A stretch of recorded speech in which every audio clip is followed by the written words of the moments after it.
Olá, turma. A aula de hoje é sobre o ciclo do ácido cítrico, também conhecido como ciclo de Krebs. É uma aula que continua, da sequência ao que a gente viu até então de via glicolítica. Então, eu tinha pensado que a gente pudesse ver esses três eixos. Vou tentar dar um panorama geral de onde está localizado esse ciclo, né, até o início da história. Depois a gente vai para as reações propriamente ditas, o que é que a gente ganha com elas e como é que elas podem ser controladas. Então, vamos passo a passo. Começando então pela visão geral, e aí eu gostaria de iniciar com esse gráfico que é o conhecido já de vocês. A gente viu os sistemas fornecedores de ATP, vimos os mais rápidos, como o próprio ATP pronto, ou na forma de creatina, que a gente vai ver no final da disciplina. Temos o sistema anaeróbico, que é um sistema que fornece energia muito rápida, mas que não dura tanto tempo assim. E está faltando a gente estudar o sistema aeróbio. E esse sistema aeróbico, que acontece dentro da mitocôndria, envolve o ciclo do ácido cítrico. Por isso que vamos começar com ele. Onde é que nós estamos? Nós estamos exatamente aqui. Digamos que no meio do caminho do metabolismo aeróbio. Nós temos glicose, foi convertida até piruvato, como vocês conhecem. Piruvato deve, se a gente tem condições de fazer metabolismo aeróbio, esse piruvato vai entrar na mitocôndria, gerar acetilcoenzima A, que é quem começa o ciclo de Krebs. É o acetilcoenzima A propriamente dito. Então, vai acontecer o ciclo de Krebs, onde a gente vai ganhar compostos que carregam elétrons, são os NAD e o FAD que vocês conhecem, e eles, por sua vez, vão conduzir esses elétrons para a cadeia transportadora de elétrons para a produção de energia. Então, de cara você já consegue enxergar que o ciclo de Krebs é esse eixo central do metabolismo energético, está no meio do caminho, e é a rota que a gente produz NAD e FAD com grande eficiência. Né? Então, a primeira etapa, antes de tudo, né, antes de começar o ciclo, o piruvato precisa entrar na mitocôndria, como está colocado aqui nessa imagem.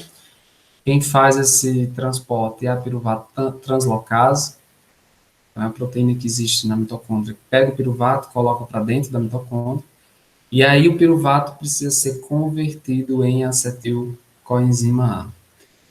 É uma etapa limitante para o metabolismo aeróbio, considerando que o acetilcoenzima A é quem inicia o ciclo de Krebs, como a gente vai ver na aula de hoje. Então, a grande questão é, converte a acetil ou não converte, e aí vai depender da necessidade da célula, como a gente vai ver.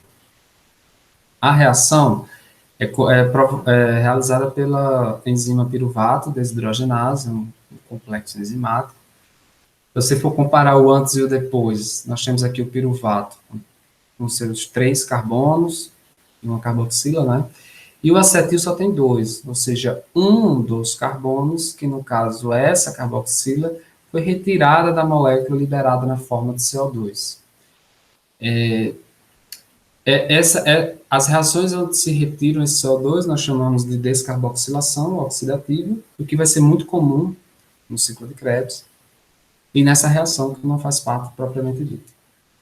É uma etapa que acontece 2 vezes. A partir de agora, tudo acontece 2 vezes, porque são 2 moléculas de piruvato, como vocês já sabem. E alguns destaques importantes. Primeiro, esse TPP é a tiamina, que vocês já ouviram falar no primeiro período, uma vitamina cuja deficiência provoca forma grave, como beriberi, e a gente viu que lá tinha uma relação com energia, e agora vocês vão entender por que é que isso está relacionado, né, com energia. Ela auxilia na ação da piruvato desidrogenase. Além disso, nós temos uma descarboxilação acoplada à produção de NADH. Ou seja, o NAD mais foi reduzido a NADH, o que, em outras palavras, significa dizer que o piruvato foi oxidado a acetilcoenzima A.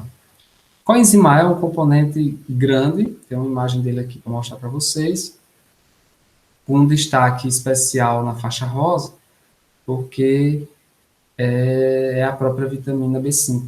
A gente não viu ela no P1, ele coloca aqui como uma curiosidade. Então, para formar a coenzima A, que é tão importante no metabolismo aeróbico, a gente precisa também da vitamina B5. Então, o acetilcoenzima A, embora seja um componente pequeno, 2 carbonos, e tem um componente grande, que é a coenzima A, eu digo que é importante porque ele está no eixo central das rotas dos 3 principais macronutrientes que a gente conhece. Então, carboidrato pode gerar piruvato, que vai gerar acetil, a gente viu isso agora. Os lipídios também podem gerar acetil, assim como alguns aminoácidos, que a gente vai ver na segunda e terceira unidade. Então, isso tudo aqui, ó, na mitocôndria, prestes a começar o ciclo de Krebs, o famoso ciclo de Krebs. Seriam as reações que a gente precisa ver a partir de agora. Esse ciclo recebeu o nome por causa de Hans Krebs, que contribuiu para que a gente pudesse conhecer melhor 2 ciclos importantes, o ciclo de Krebs e o ciclo da ureia, ou o ciclo do ácido cítrico, ou dos tricarboxílicos, mas termina que no dia a dia a gente chama ciclo de Krebs. Esse trabalho dele rendeu o Prêmio Nobel de Fisiologia e de Medicina em 53, onde ele estudava metabolismo intermediário em tecidos animais. Então, é graças a eles que a ele e a equipe que a gente sabe muita coisa hoje sobre o papel do ciclo de Krebs no metabolismo aeróbico. Uma pergunta que eu gosto sempre assim de fazer em síntese, né, qual seria a função do ciclo de Krebs? Essa figura responde. Nós temos aqui o ciclo de Krebs no meio desse eixo produtor de energia, onde percebam que, na medida que o ciclo acontece, o que é que a célula ganha no interior da mitocôndria? Vai ganhar NADH, como vocês estão vendo, vai ganhar FADH2, e estes, por sua vez, vão transportar os seus elétrons por esse sistema de transporte de elétrons, que será o tema da próxima aula, né, utilizando oxigênio, ou seja, de forma aeróbica, e produzindo energia em consequência disso. Então, ele não é um ciclo produtor de grande quantidade de energia, apenas uma molécula de ATP, mas ele impulsiona muito a geração de energia de forma aeróbica. Então, ele tem essa participação muito especial, que é o foco da aula de hoje. Ele também pode gerar outras substâncias, por isso que a gente disse que ele tem natureza anfibólica, então está relacionado com a produção de alguns aminoácidos, com alguns carboidratos, até mesmo com gordura. A gente vai ver isso na aula de... Na medida que a disciplina for avançando, nós vamos ver outras participações do ciclo de Krebs. Mas o foco vai ser metabolismo energético para hoje. E essa figura coloca para a gente isso direitinho, ó. Nós vamos ver com calma todas as reações, mas eu quero dar o panorama geral. Então, começou aqui com acetil, com a enzima A. Esse acetil vai se juntar com oxalacetato, ou seja, uma molécula de 2 carbonos se junta com outra de 4 para formar 6 carbonos, que é o citrato, daí o nome do ciclo do ácido cítrico.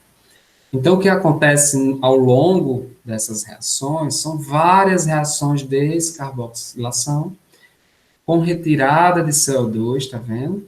Com produção de NADH. Então, a gente tem o NADH, um ATP só, NADH novamente e FADH2. A gente consegue render nesse ciclo de Krebs, para cada ciclo, né?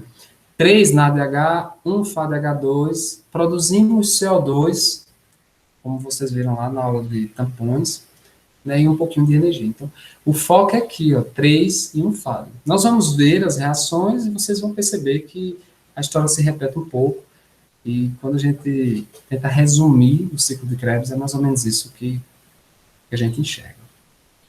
Então, começando com a primeira reação, que é a reação de junção do oxalacetato com o acetil, com a enzima A. Então, a gente tem aqui, ó, 4 carbonos, junto com o acetil, coenzima A, que tem 2 carbonos, a gente tem a retirada da coenzima A, que vai ser usada mais à frente, e a junção das duas moléculas formando o citrato, que tem 6, ó. 1, 2, 3, 4, azulzinho com 2 roxinho. Agora o ciclo está começando, porque nós temos uma molécula orgânica com 3 carboxilas na sua estrutura. E essas carboxilas serão úteis nas reações de descarboxilação. Então, a gente vai tentar, as enzimas vão tentar retirar esse CO2 e produzir NADH. né? O citrato ainda não está pronto para isso, né? Então, o citrato ele vai ser transformado em isocitrato. Nada mais é do que deslocar essa hidroxila para o carbono de cima, tá vendo? A hidroxila veio para o carbono de cima, porque nós temos uma enzima capaz de trabalhar sobre o isocitrato. A gente transforma ele em isocitrato. Essa enzima é também uma desidrogenase, semelhante ao que aconteceu com o piruvato. Uma desidrogenase é uma enzima que retira, que faz reação de oxidorredução. Então, nesse caso, ela vai reduzir o NADH, o que significa dizer que vai oxidar o isocitrato, e isso é acoplado a uma retirada de CO2, seria essa partezinha central. Então, retira o hidrogênio e retira o CO2. Libera o CO2, produz NADH.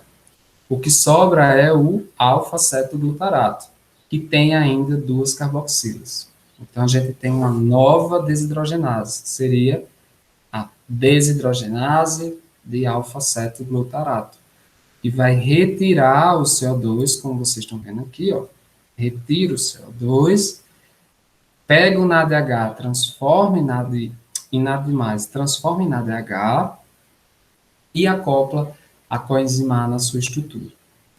É interessante que a entrada da coenzima A novamente, né, nessa etapa do ciclo, faz com que a próxima reação a gente consiga ganhar energia, porque a liberação da coenzima A de uma molécula como essa pode ser utilizada para a geração de energia direta. É o que vai acontecer com o succinil coenzima A. Tem agora 1, 2, 3, 4 carbonos, porque 2 CO2 já foram retirados. Então, ó, succinil coenzima A vai perder a coenzima A, tá vendo aqui, ó? E a energia envolvida nesse processo será utilizada para a produção de GTP, que não é ATP, mas o nosso corpo converte GTP em ATP. Então, é muito comum a gente dizer que o ciclo de Krebs fornece uma molécula de ATP. Não é errado pensar assim, né? Então, aqui a gente chegou praticamente no meio do ciclo, quase no fim, onde nós temos o succinato, 4 carbonos, as duas carboxilas que lhe cabem, e a ideia agora é fazer um retorno ao início da história, que seria o oxalacetato. Então, algumas transformações vão acontecer nesse succinato com esse objetivo, né? O primeiro deles é ele ser, digamos que, ser oxidado, mas com a participação de um outro carreador, que é o FAD.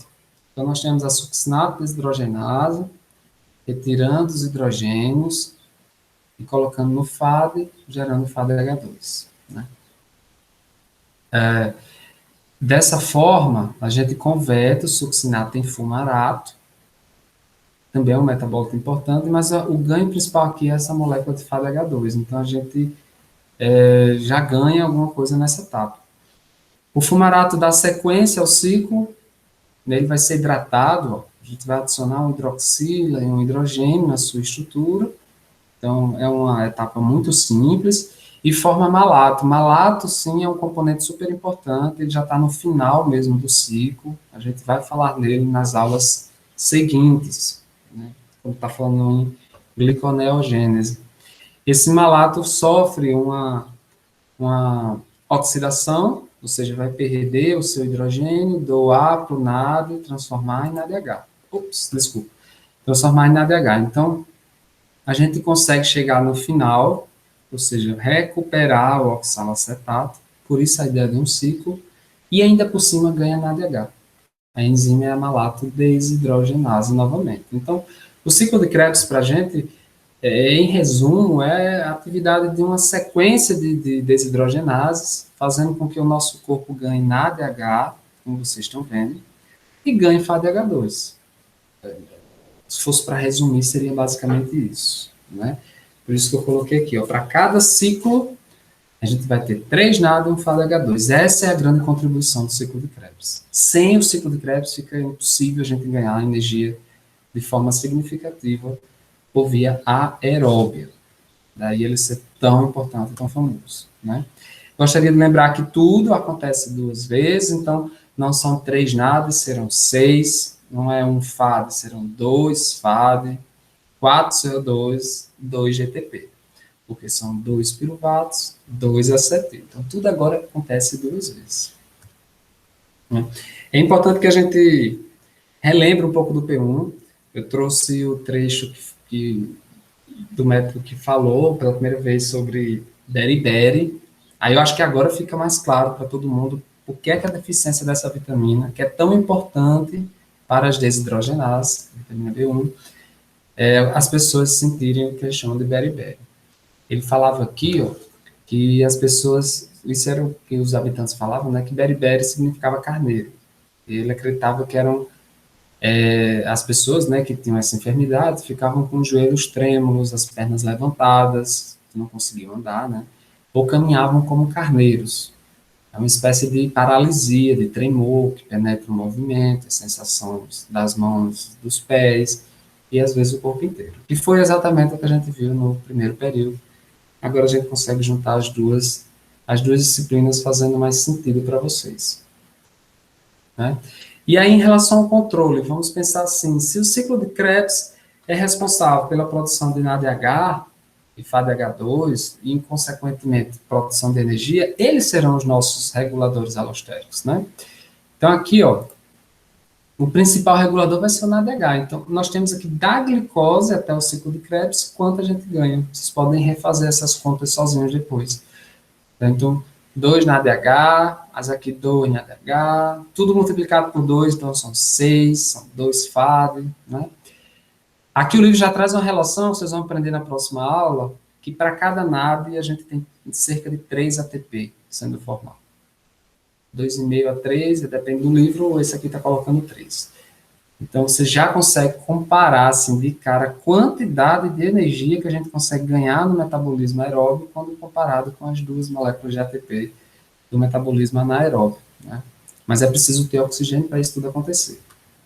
Então, a regulação acontece tanto na reação de piruvato a acetil, como no ciclo propriamente dito, onde nós temos aqui a ação da piruvato desidrogenase sendo inibida pelo ATP, pelo NADH.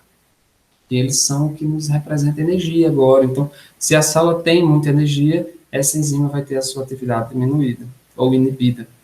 Se a célula tiver com baixa energia, ou seja, está buscando energia, essa enzima precisa ter a sua atividade estimulada. É um raciocínio muito parecido com o que a gente viu na via glicolítica. O ATP inibindo a via glicolítica naquelas enzimas chaves. Aqui, olhando tudo, ó, que a gente viu hoje, nós vamos ver sinal negativo para inibição, sinal positivo para estímulo, e aí a gente vê o quê? Inibição pelo ATP e pelo NADH, estímulo pelo ADP. Ou seja, se quer energia e precisa de energia, estimula o ciclo de Krebs. Se já produziu energia suficiente, inibe o ciclo de Krebs. E essa inibição também se dá por via alostérica, que é a forma que a gente está discutindo nessa unidade. Acho que agora faz sentido quando você acopla com a via glicolítica, né? Então, para finalizar, onde é que nós estamos, né? Vimos tudo isso aqui já, ó, glicose até piruvato. Hoje a gente viu convertendo a acetil, vimos o ciclo de Krebs, está faltando isso aqui, ó. Pegar o NAD e o FAD do ciclo de Krebs e trabalhar na cadeia transportadora de elétrons, que será o tema da próxima aula. Espero que tenham compreendido melhor esse ciclo tão famoso.